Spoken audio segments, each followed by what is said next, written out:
بسم اللہ الرحمن الرحیم الحمد للہ وکفا وہدا وسلام علی عبادہ الذین اصطفیٰ۔ اس سے پہلے ہم تعوذ کر چکے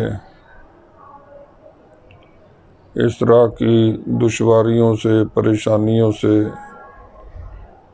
بچنے کے لیے۔ پھر اس کے بعد اس راستے میں اللہ کی مدد لینے کے لیے اور برکت حاصل کرنے کے لیے تسمیہ کر چکے۔ اب ہم الحمدللہ سورت میں شروع ہو رہے ہیں۔ اس سورت مبارکہ کو سورہ فاتحہ بھی کہتے ہیں، اس کو ام الکتاب بھی کہا گیا، اور اس کا نام سورۃ الشفاء بھی ہے، اور اس کا ایک نام سورۃ الکافیہ بھی ہے، اور ایک نام سورۃ الواقعہ بھی ہے۔ اور یہ دعا پر مشتمل ہے۔ اس صورت میں دعا کی تعلیم دی گئی ہے، اور نبی کریم صلی اللہ علیہ وسلم نے ارشاد فرمایا کہ افضل الدعاء الحمد۔ سورہ فاتحہ میں جو دعا ہے یہ افضل ترین دعا ہے۔ تو اب ہم پہلے چند آیات کا ترجمہ کرتے ہیں۔ بسم اللہ الرحمن الرحیم الحمد للہ رب العالمین الرحمن الرحیم مالک یوم الدین۔ الحمد، تمام تعریفیں، للہ، اللہ کے لیے ہیں، رب العالمین، جو سارے جہانوں کے رب ہیں، الرحمن، جو سب پر مہربان، الرحیم، بہت مہربان، مالک یوم الدین، مالک ہیں بدلے کے دن کے، یوم جزا کے۔ تو یہ سورت مبارکہ اور تسمیہ شریفہ یہ ہے تو اللہ کا کلام، لیکن اس انداز میں ان کو اللہ نے نازل فرمایا کہ انسان، اللہ کے بندے اس کو پڑھیں۔ پڑھتا تو انسان ہے، تعلیم اللہ کی ہے۔ الحمدللہ، تمام تعریفیں، یعنی ازل سے ابد تک، اور ثنا خوان موجود ہوں یا نہ ہوں، ہر طرح کی تعریف اللہ کی ہے۔ اب اس پر ایک سوال ہو سکتا ہے کہ تعریف تو اللہ کے علاوہ اوروں کی بھی کی جاتی ہے، کہ فلاں انسان بہت اچھا، فلاں عمارت بہت اچھی، فلاں نعمت بہت اچھی۔ تو پھر اس کا کیا مطلب کہ سب تعریفیں اللہ کی ہیں؟ تو اس کے جواب میں علماء نے فرمایا کہ مصنوع کی تعریف در حقیقت صانع کی تعریف ہوتی ہے۔ جیسے کوئی آدمی کسی عمارت کی تعریف کرے کہ وہ بہت خوب ہے، بہت بہتر ہے، تو در حقیقت وہ بنانے والے کی تعریف ہوتی ہے۔ اسی طرح اللہ کے علاوہ جس کی بھی تعریف کریں تو بالآخر وہ اللہ تعالیٰ کی ہی تعریف ہوگی، کیونکہ سب کے خالق، سب کے بنانے والے اللہ پاک ہی ہیں۔ بعض حضرات نے اس سوال سے بچنے کے لیے یہ فرمایا کہ الحمد سے وہ صفات خاصہ مراد ہیں جو صفات الوہیت ہیں، جو اللہ تعالیٰ کے ساتھ خاص ہیں، مثلا خالق ہونا، حاجت روا ہونا، مشکل کشا ہونا، شفا دینا، اولاد دینا، ما فوق الاسباب نفع یا نقصان دینا، یہ جو خدائی صفات ہیں، صفات الوہیت، یہ اللہ کے ساتھ خاص ہیں، یہ صرف اور صرف اللہ کے لیے ہیں۔ مشرکین بتوں کے لیے یہ صفات مانتے تھے، ان کے مقابلے میں ہمیں یہ کہا گیا کہ یہ صفات الوہیت صرف اللہ کے لیے ہیں۔ گویا کہ الحمدللہ کا معنی یہ ہوگا کہ تمام خوبیاں، تمام کمالات، ساری طاقتیں، تمام اختیارات حقیقی طور پر صرف اللہ کے لیے ہیں۔ رب العالمین، رب کا معنی مالک بھی ہوتا ہے، رب کا معنی پالنے والا بھی ہوتا ہے۔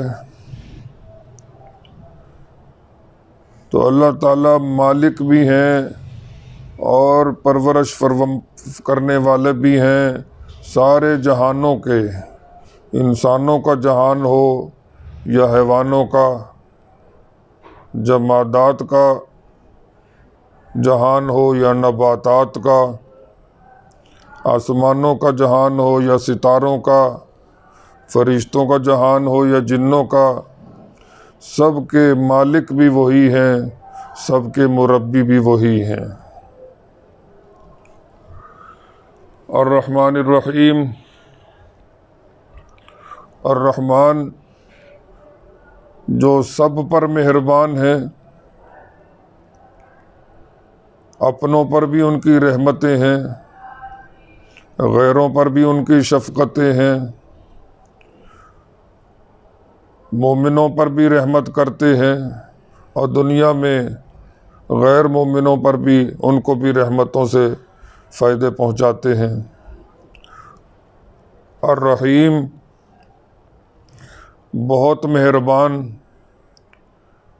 یعنی جس پر آخرت میں رحمت کریں گے، جس کی بخشش کریں گے، ہمیشہ ہمیشہ کے لیے اس کو نواز دیں گے، ہمیشہ ہمیشہ کی زندگی، ہمیشہ ہمیشہ کی کامیابی، ہمیشہ ہمیشہ کی خوشحالی سے نواز دیں گے۔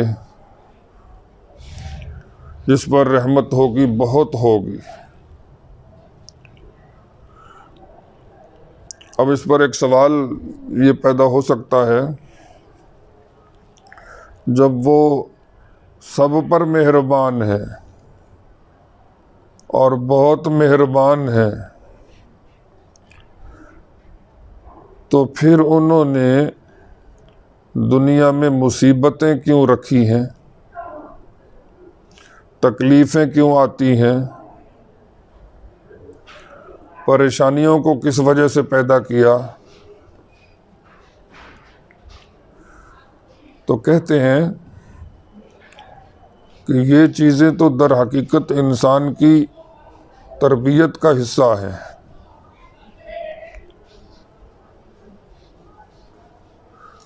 یہ تو ایسے ہوتی ہیں جیسے والد کی ڈانٹ یا استاذ کی ڈانٹ، یہ اصلاح کے لیے، علاج معالجے کے لیے اور فکر مند کرنے کے لیے اور غفلت سے نکالنے کے لیے ہوتی ہے۔ تو یہ دنیا میں جو اللہ تعالیٰ کی طرف سے پریشانیاں آتی ہیں، آ جاتی ہیں، یہ بھی در حقیقت شفقت کی بنیاد پر ہوتی ہے۔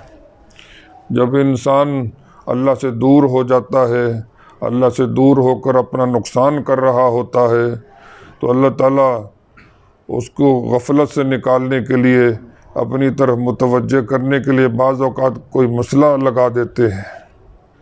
جیسے استاذ کی مار شفقت ہوتی ہے، والد کی ڈانٹ وہ بھی شفقت ہی ہوتی ہے در حقیقت۔ اسی طرح اللہ تعالیٰ کی طرف سے جو مسائل آتے ہیں وہ بھی در حقیقت شفقت کی بنیاد پر ہوتے ہیں۔ مالک یوم الدین، جو مالک ہے روز جزا کا، بدلے کے دن کا، جس دن انسان کو اس کی نیکیوں کا بدلہ ملے گا، جس دن انسان کو اس کے اعمال کی جزا ملے گی، اس دن کے تنہا مالک اللہ پاک ہیں۔ ویسے تو اس دن کے آنے سے پہلے بھی ہر چیز کے مالک حقیقی اللہ پاک ہی ہیں،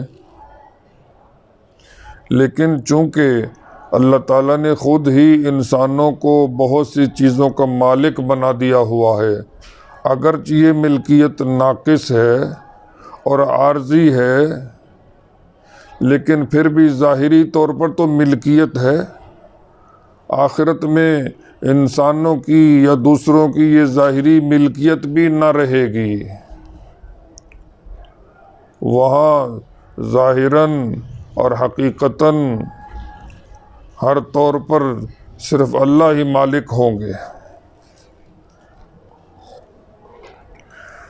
اس لفظ میں مالک میں دوسری قرأت میں ملک کا لفظ آیا ہے۔ ملک کا معنی ہوتا ہے بادشاہ، تو اللہ تعالیٰ روز جزا کے بادشاہ بھی ہیں اور مالک بھی ہیں۔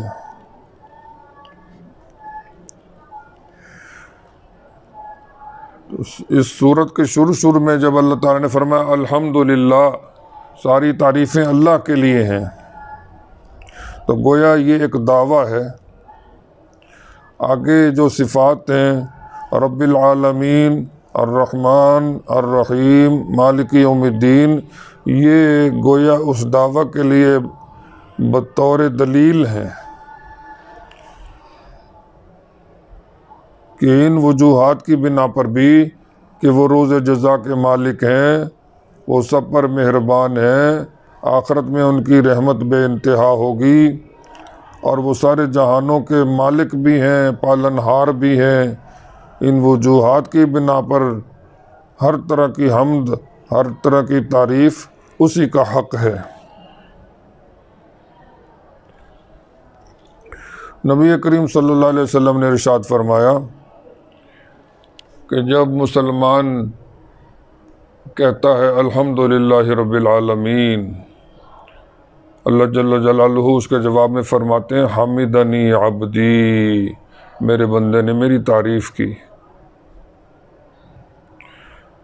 اور جب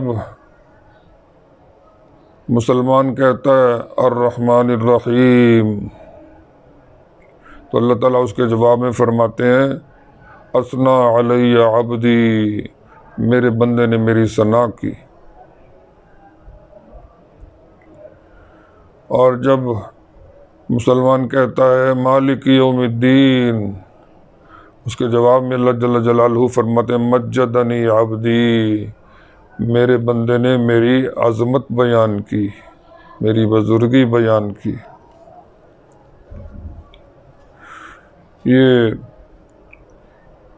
وہ کلمات ہیں جو کہہ تو بندہ رہا ہے بندے کے منہ میں اللہ تعالیٰ گویا یہ الفاظ ڈال رہے ہیں کہ یوں کہو، گویا کہ الحمد سے پہلے ایک لفظ ہے قولو، کہو الحمدللہ رب العالمین۔ اسی طرح تسمیہ سے پہلے بھی گویا اللہ کہتے ہیں کہو قولو بسم اللہ الرحمن، اللہ کہلواتے ہیں، بندہ کہتا ہے۔